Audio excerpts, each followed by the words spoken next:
How would it feel to have more peace and tranquility in your body when it comes to your finances? How would it feel to be more open to receiving financial abundance with ease in your life? Bet it would feel more free and safe, right? Energetically, our bodies hold memories of past versions of ourselves when our relationship with money was just building up. Meaning what you learned about money from your caretakers, your body and mind absorbed as the absolute truth around how to handle finances. These patterns of behavior may be subtly present in your relationship with financial abundance and quite possibly be blocking you from receiving the money that you desire. In my course, Demystify Your Money Wounds, I am opening up my teachings to 8 women who desire to heal their beliefs around money on a bodily level. Creating spreadsheets, budgeting, saving money, and even mindset work around abundance will only get you so far. It's the body and your nervous system that need to be on board with your relationship to financial abundance. And this is your opportunity to join me, Sarita, to help you guide to release those old patterns of behavior so you can create and attract the financial abundance you deserve. Doors open up the week of Black Friday, so you can go ahead and reserve your spot at www.saritawellness.com/healing so you can be the first to know when the doors open to this amazing program. Now, on to the scheduled episode.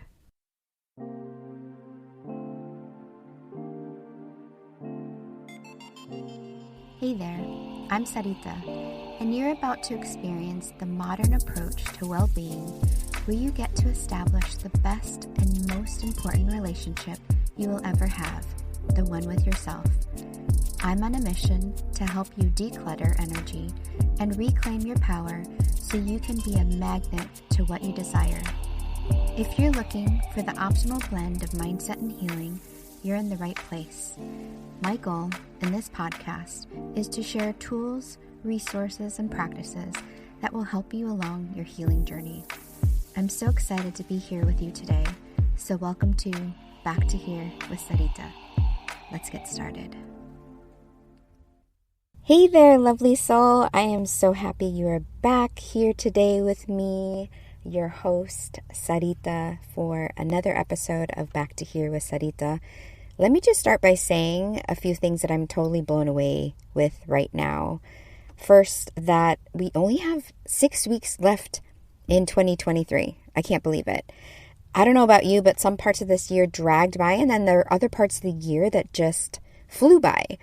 And if you're listening to this on the day that it drops, it is actually Thanksgiving week. And I literally feel like we just had Halloween yesterday, but that was almost a month ago. And for me, it's been one heck of a year. But I will be reflecting on all of that in my final episode in December. Right now, this particular episode actually marks the final countdown for the last 3 episodes of the year of 2023. I cannot believe it. And being an organic podcast, this is another thing that's blowing my mind. Being an organic podcast, and that means that I have no ads or traditional marketing set in place for this particular podcast. This podcast has actually done really, really well for itself for just the year that it's been on the different platforms. Right now, I can say that I'm just shy of about 1,000 downloads, which means that I want to thank you for that number, for being so high. I want to thank you for being a listener. I'm so grateful that you're here. And actually, as a thank you, I'm going to be throwing a little 1-year-old podcast party at the beginning of the year so you can win some prizes. But I will again talk to you more about that in the last episode. Okay, moving on to actual meat and potatoes of the episode, and the reason you're probably here today is to hear me speak around my money healing story and more around my scarcity wound healing. As you may remember, a few episodes ago, I shared with you that I'm stepping more into my passion as an inner wealth and abundance coach. And I'm talking a lot more about things around manifesting abundance and healing. And that actually includes the relationship with money. And honestly, talking about money really lights me up. It's kind of funny. Like, I was doing a a reading with one of my friends who was doing a natal chart reading, and she was like, the reason you're so into this is because it's in your natal chart that you are supposed to be talking about abundance and money in a very non-traditional way. Not in the traditional sense, meaning, investments, stocks, IRAs, all the things that are very important, but they're not the areas that really light me up. What really does light me up around money is the energetics of money and the healing of it, and the healing that can be done behind money stories that we created at a young age that we bring into adulthood and keep us operating in a certain way around abundance. And I love talking about anything that's around healing the scarcity wounds and our relationship with abundance. So if you want to pinpoint this kind of talk, I would say this is more of a feminine approach to money and the energetics of currency. So you're probably asking, how did I get started on all this? Well, believe it or not, I've been doing scarcity healing, financial abundance healing, money healing, all the things for the past 4.5 years. And I've actually kept this part of my life very much on the DL. And I didn't share this aspect of my healing with anybody really. And I'll tell you why in a little bit. It's been within the last 1.5 years or so that I've had a lot of major breakthroughs of thoughts and healing. And to be honest with you, I'm actually not really sure why I kept this part of my life a secret. I'm thinking that probably because I was too scared to share this aspect of this part of me because I had such an up and down relationship with money. And also too, like a lot of us who are starting to step into more authentic roles and becoming a better version of ourselves, I think for me, I had a lot of imposter syndrome around money because I didn't feel worthy of sharing my story because I wasn't making 6 figures of any kind, and I'm still not making 6 figures. However, I realized that doesn't matter. That me sharing my money story is actually going to be helping and supporting someone else that wants to do the same thing as me. Believe it or not, the money healing was actually a lot deeper than just about money. I went into it with the intention of healing my money story.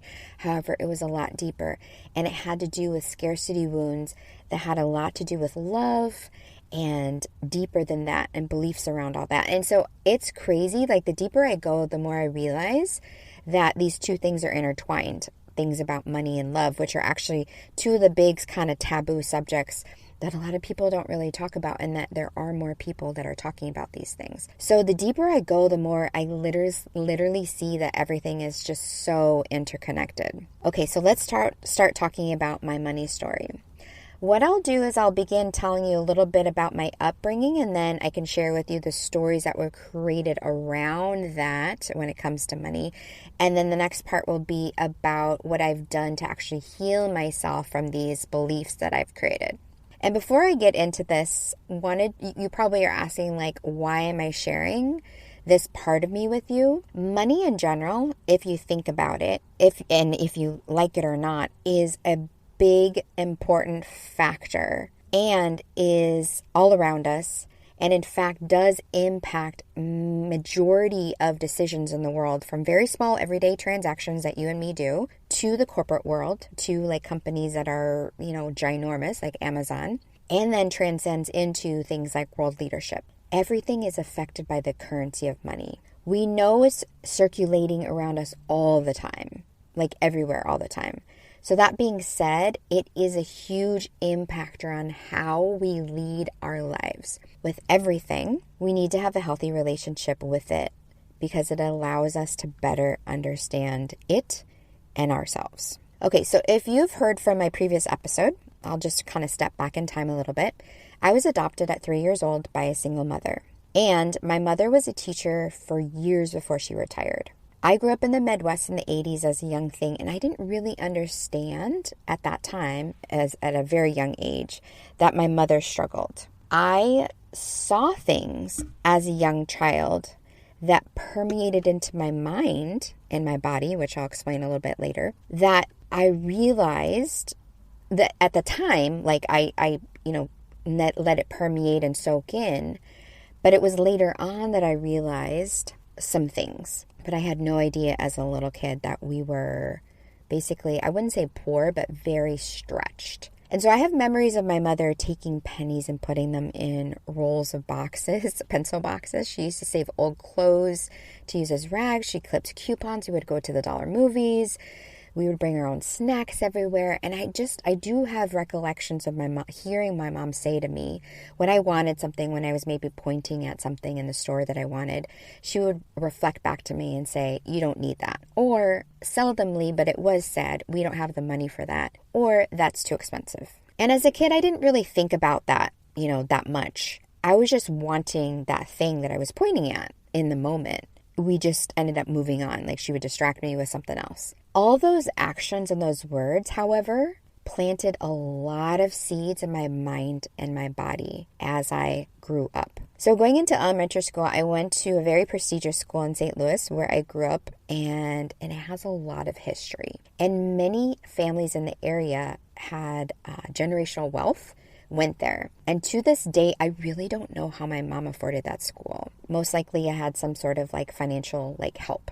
All I know is that she has prized education from a very early age. She's a teacher, so I got really, really good education. And during the years of kindergarten to fourth grade, I went to school with some of St. Louis's most wealthiest families' children.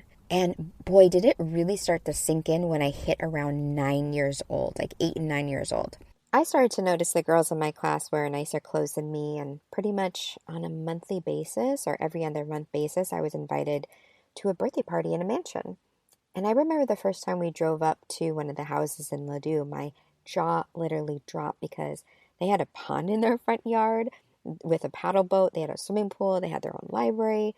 And here's the thing, it wasn't really about the wealth that was making an impact on me. It was how I related to the wealth. And let me explain that a little bit. A few of the girls in my class would invite me to these parties. I wasn't really friends with them. They would just invite me to these parties, probably because they didn't want me to feel left out. And what I didn't like about them was that they were too bossy, and they were kind of stuck up and snobby. They would say kind of nasty things to some of the other girls in my class, and I just didn't really like being around them. So guess what that produced? I created a story in my mind that rich people are snobby and selfish. Did my mom tell me that? No.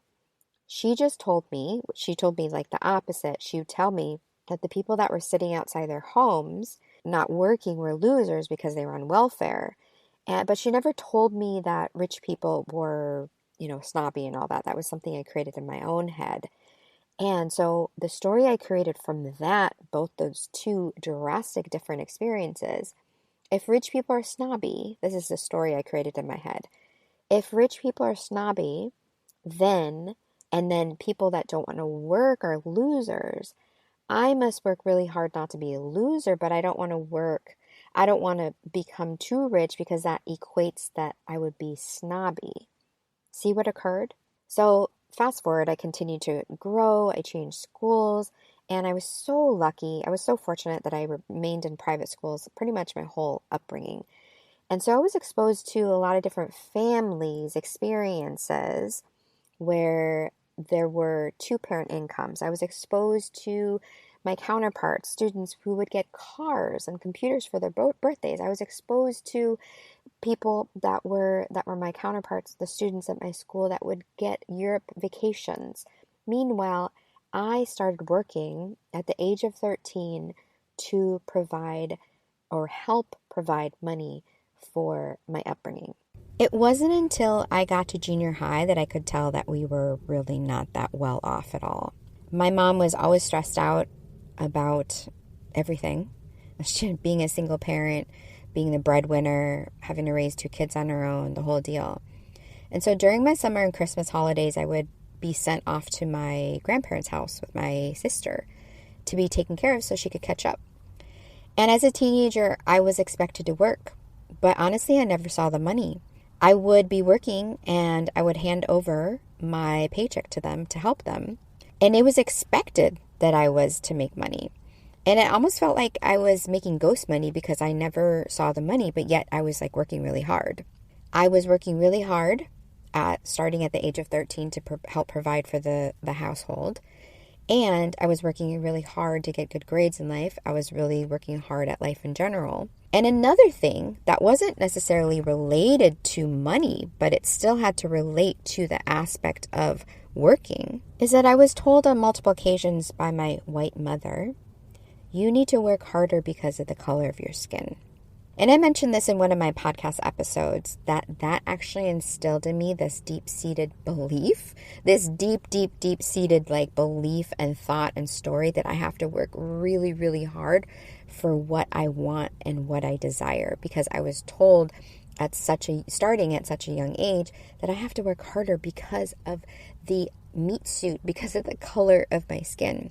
So when it relates to money, I came up with the idea that I basically was told that I have to work hard. So when it came to money, I related that as well, that I have to work really hard for money, aka I'm not worthy of receiving with ease. So fast forward to college, I saw my counterparts travel during the summer, go to camp, but I always had to work.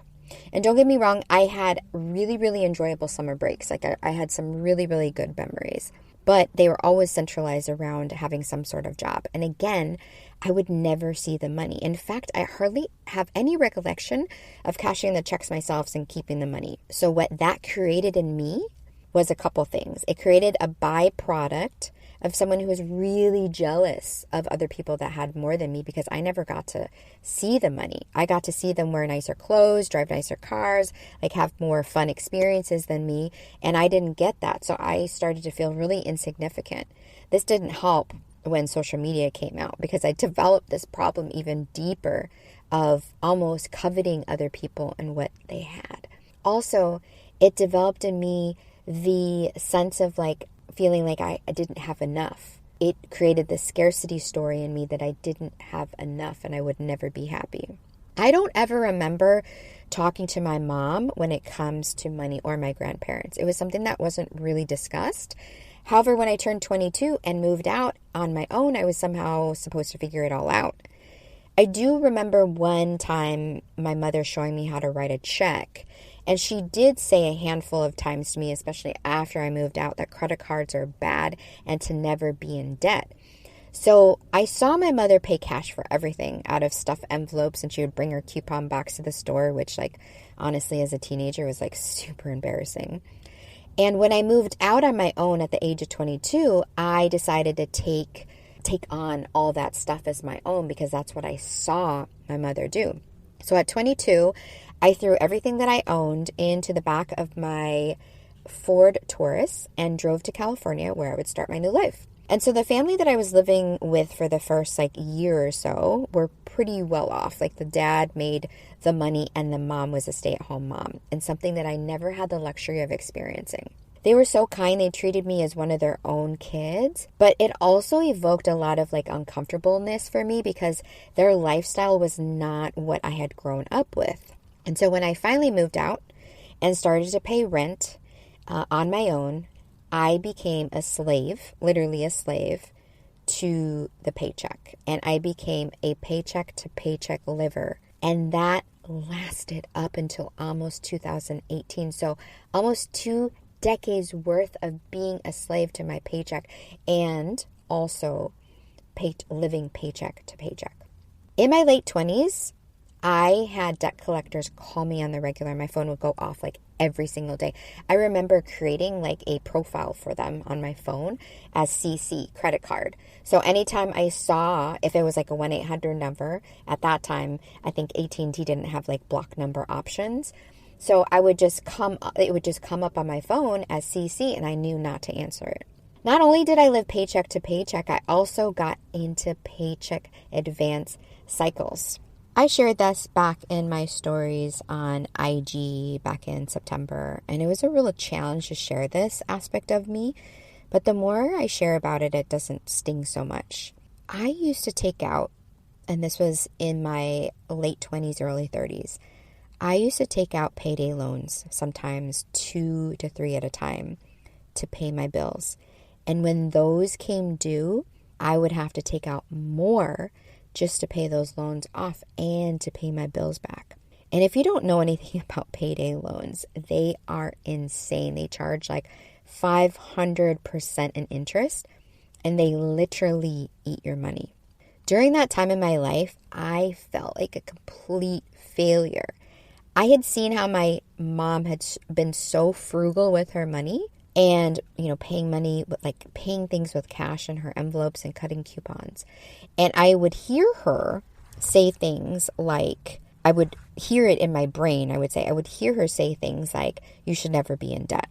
And I really never asked my family for money because I was so embarrassed. In fact, just one time, I believe I asked my grandmother for help because I had an ex run up $10,000 some dollars on my credit card along with crashing my car.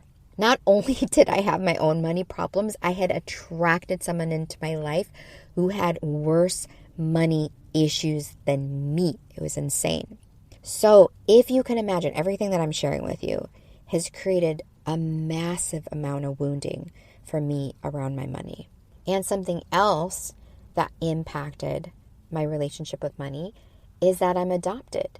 And so in the adoption process, my mother had to pay to provide some kind of means of currency in exchange for receiving me. So that also was a deep part of my wounding. So like I said, I felt like a failure. I felt so responsible, and I felt so irresponsible. And I seriously thought that there was like no end in sight when it came to my money story. I felt like at that time, the best approach was just to ignore it and deal with it and just have, my head in the sand. And that approach worked for me just fine. And I would stress out about it when I needed to. But in all reality, I ended up stressing out about it all the time. It was on my mind. Money was on my mind all the time. And it literally dictated the way that I felt, the way that I operated, the way that I moved and navigated the world. And I have memories of me going out shopping with friends in my 20s and seeing how they would buy themselves really nice clothes to wear. I would be jealous because I wish I could do that. I wish I could buy myself nice things. All I could afford at the time was buying on discount racks or, shopping at the thrift store because that was a way that I was brought up. I barely bought anything new. And when I got into my relationship dynamic at 33, I was hoping, this will be the solution to my problems, that everything will be better financially for me because I'll be able to share expenses with the other person. But as I know now, I am source and I'm the creator of my problems. I'm the creator of my reality and all the things. And regardless of the environmental circumstances, the environmental factors, I remain the same exact person inside, meaning the wounds were still very present. The way that I operated, the way that I showed up was exactly the same way that I showed up when I was single. I can't tell you what really triggered the change, but I knew that something needed to shift. And perhaps it was just because I was so tired of playing out the victim story in my life and the payday loans and all the things. And maybe it's because I just wanted life to be not so hard anymore. So I decided in 2019, as I jumped into my entrepreneurial endeavors, as I started to deepen my work and my practice and the spiritual journey, got a lot more into personal development, that I needed to shift something when it came to my money story. It started very gradually and actually very surface level, the healing aspect and the money wound healing. But that's where I needed to start in order to make that shift. The book that really started it all, I shared this in my Instagram stories not too long ago, was You Are a Badass at Making Money by Jen Sincero. If you have not read it, make sure to check it out. It is amazing. She has great little exercises that are so helpful at the end of each chapter that help you reflect on your money.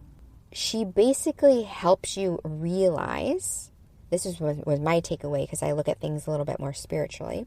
It helps you realize and acknowledge that you hold the power, that you hold the knowledge, you hold the power, and you have the ability to change your narrative and your story at any time that you want to. And I didn't realize that. I thought that I had just been dealt a shitty hand at life. I thought that I would just have to struggle forever. I thought that I'd have to keep working the job I didn't like, that I'd be unhappy about my weight for the rest of my life, I'd be unhappy about my home life. I'd be unhappy, and really trying hard in life to make things change. In commencing my money healing journey, one of the biggest stories I created in my head that I'm still working through today is that I am inconsistent with money. I lived in a feast or famine life. Remember the paycheck to paycheck and the payday advances I was just talking about?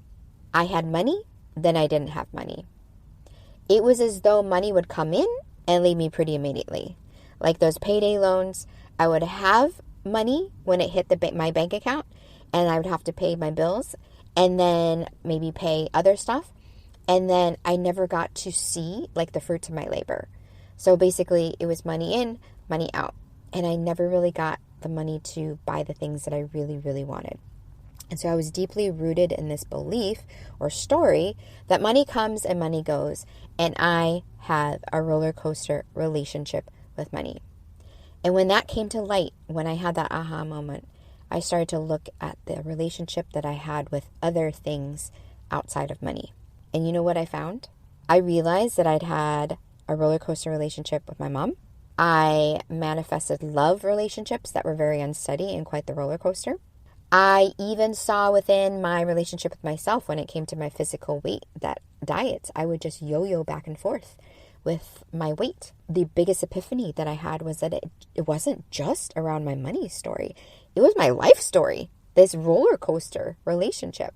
And that's the thing I want to point out here is that when we are looking at our relationship with our money, finances, abundance, most of the time it's because we are showing up in the same way in the other parts of our life. In seeing that part, that was a huge, huge breakthrough for me. So during COVID, like many people, I was struggling to make ends meet. I was about 6 months into my entrepreneurial endeavors, and what ended up happening was that I had to file bankruptcy. And let me tell you that filing bankruptcy was literally one of the most heartbreaking experiences in my life that I've literally ever gone through. And I'm still healing from it. The shame that I felt in doing this act brought up so many emotions that I was just trying to heal from, much more than I'm inconsistent with money, but that I'm complete failure. Since then, I've done a lot of inner work to come back from those feelings of inadequacy and unworthiness.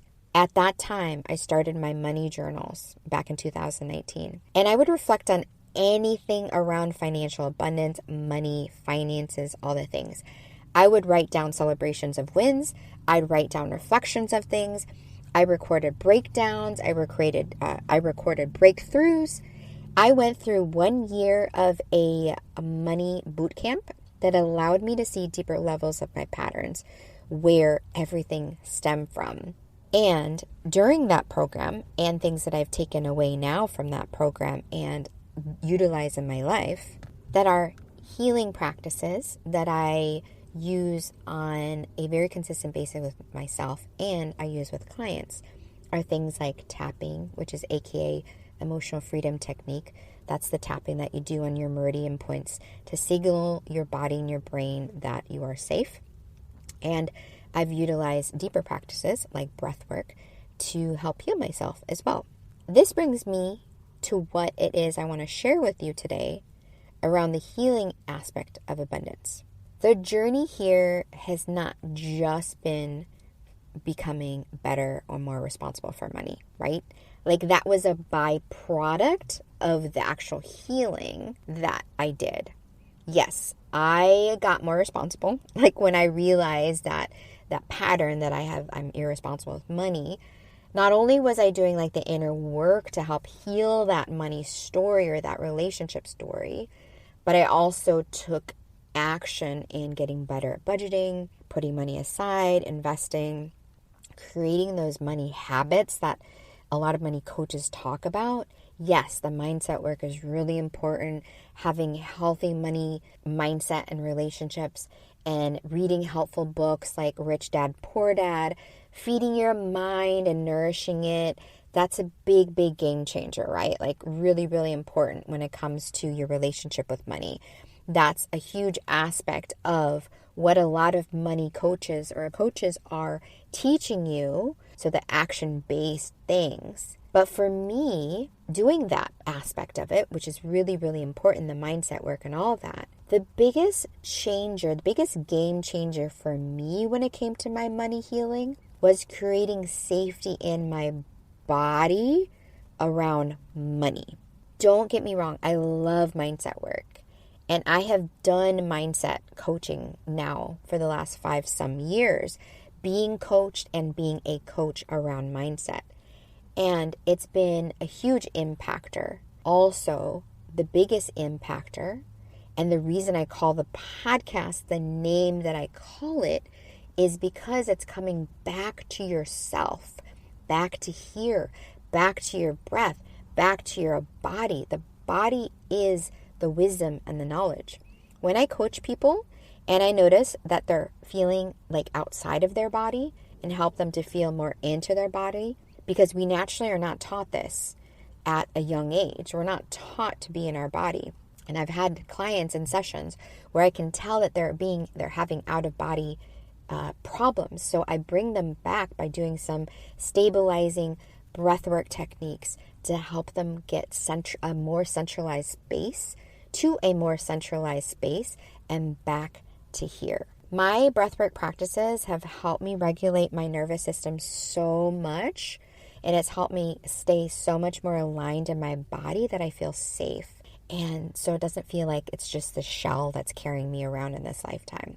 And that's what I love, love, love, love about breathwork, is that when you have a limiting belief around, let's say, money that's coming up, you can set the intention before a breathwork session to help let it go. Or if you have a new thought that you want to implement into your body, you can utilize things like breathwork and even hypnosis to do this.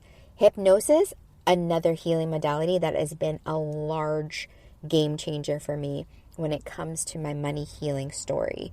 And I've been using it now for the last 2 years. And it's literally helped me rewire my subconscious for new thoughts.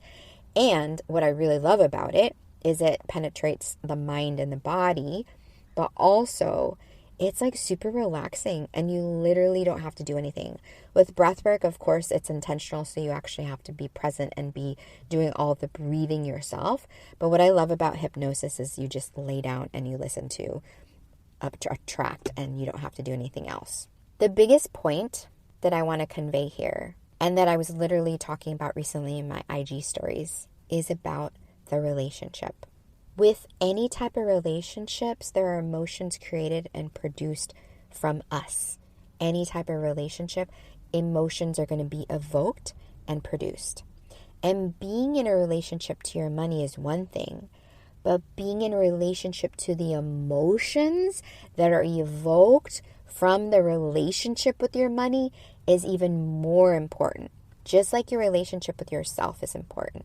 The relationship that you have with abundance and scarcity. The relationship you have with abundance and scarcity and the emotions that are evoked when it comes to abundance and the emotions that are evoked and brought up when it comes to scarcity.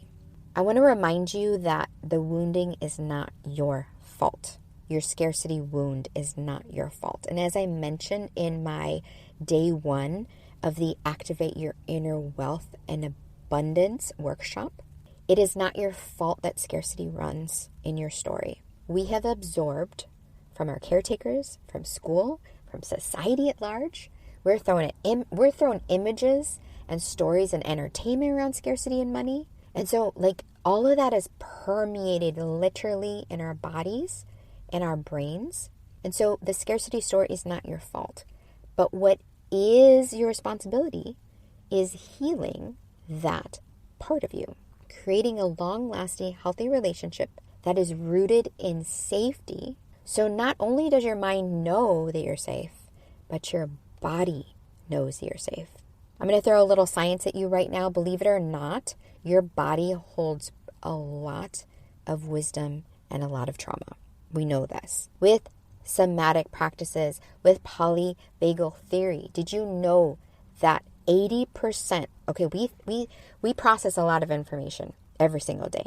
But did you know that 80% of the information that you're processing on a daily basis is actually coming from the body and makes its way up to the brain? Whereas only 20% is being processed by the brain and makes its way down to the body. For a long time, we thought it was just the brain that was processing and it would send down to the body. But as you can tell, 80% is a lot larger than 20%. And get this, on average per day, unconsciously, through our body, right? Because I'm saying unconsciously because we're not like consciously aware of everything that we're soaking in.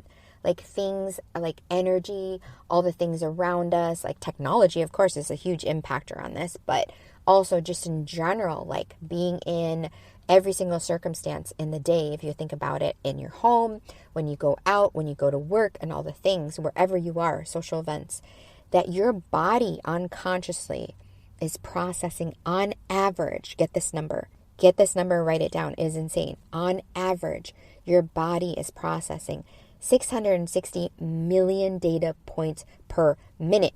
Per minute. Not just in 1 hour, but per minute. When I read that, I was like, oh my God, no wonder my body feels so exhausted, or my body feels the way it does. Our nervous system is our livelihood, really. It is. And our nervous system is what keeps us going.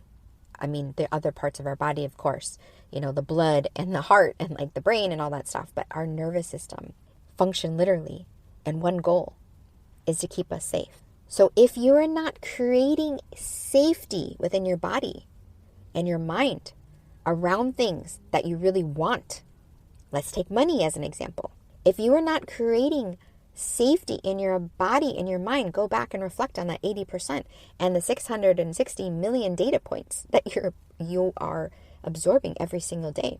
If you are not creating safety within your body around something that you really desire, like money, how the heck do you expect to hold and maintain it?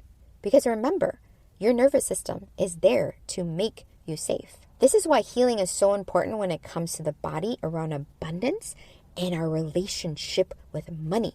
Really, it comes down to how your nervous system works is how your life works. Pretty wild, right?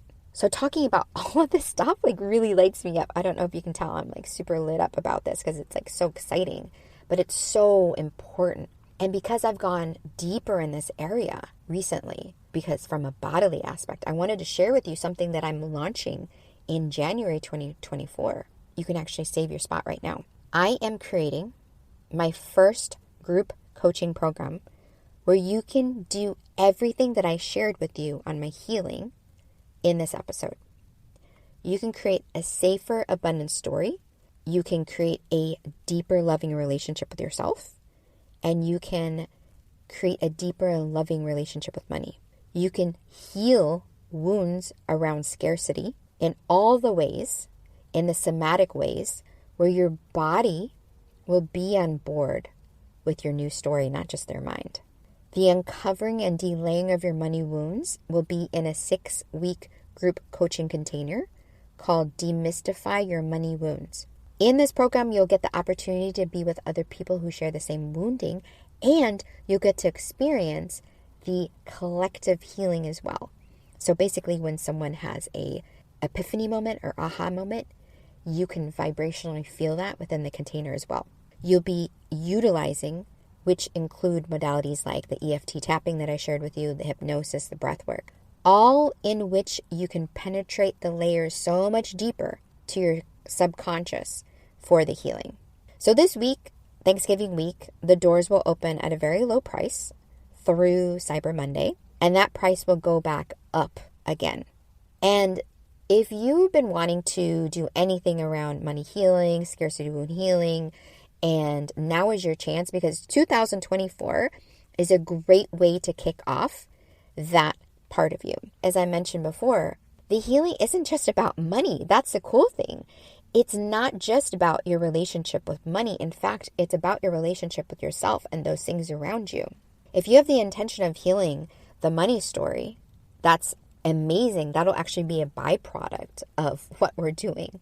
But in reality, you're going to be going a lot deeper. You're going to be doing healing that's a lot deeper. To give a little more info, the offer will be going live on Black Friday. And you can go to the website, saritawellness.com/healing. So you can save your spot now, because if you're listening to this episode the day it drops, it's Monday, the week of Thanksgiving, the page may not be completely active. If it's near the end and it's the day after Thanksgiving and through Cyber Monday, that same page will still apply to you for the actual purchase. So there's no need to go to another website. So that website will still remain the same. If you're listening to it right now, you can save your spot. And if you are listening to this a couple days later at the end of the week, you can still go to the same website, saritawellness.com/healing, so you can actually purchase it at the discounted price. I am so excited. I'm so excited about sharing this program with you, because I know how transformational healing can be. And I know how transformational bodily healing can be. Creating a safer nervous system that's going to allow you to live the life that you really, really desire. And just to let you know, this program is only open to 8 people. 8 people. I really like small and intimate settings because we can make massive shifts together. I'm not saying that large group settings don't have massive shifts, because you definitely can do that. I've been in a room with 1,000 people doing breath work at one time, which is absolutely so amazing. And I've also done breath work sessions with one other person. I just personally like small and intimate because we can just really go a lot deeper. I cannot wait to share all this with you and guide you to your abundance. I'm so excited. Again, go to saritawellness.com/healing to either save your spot, or you can purchase it at a discounted price through Cyber Monday. So this concludes my money healing story episode. This does not conclude the healing itself, the money healing story itself, because that is a lifelong journey. I'm so grateful that you've been here with me today as I've shared with you this money healing journey that I've been on. And I look forward to seeing you in the program. And I look forward to seeing you in the next episode. The next episode, like I said, is going to be the second to last episode before the end of the year. I'm so excited. I can't believe that this year has gone by so fast and that my podcast is going to be a year old in January. So exciting. All right, love. Bye for now. And as always, keep being the amazing you that you are. Hey love, thank you so much for tuning in to today's episode. If you adored what you heard, it would mean the world to me if you took a moment to leave a review on the platform you are listening to this episode on. By doing this, you are helping my mission to impact other women with their healing journeys. If you aren't already following me on social media, make sure to connect with me at Sarita Wellness to get your weekly dose of inspiration. I can't wait to be with you in the next episode, but in the meantime, keep being the amazing you that you are.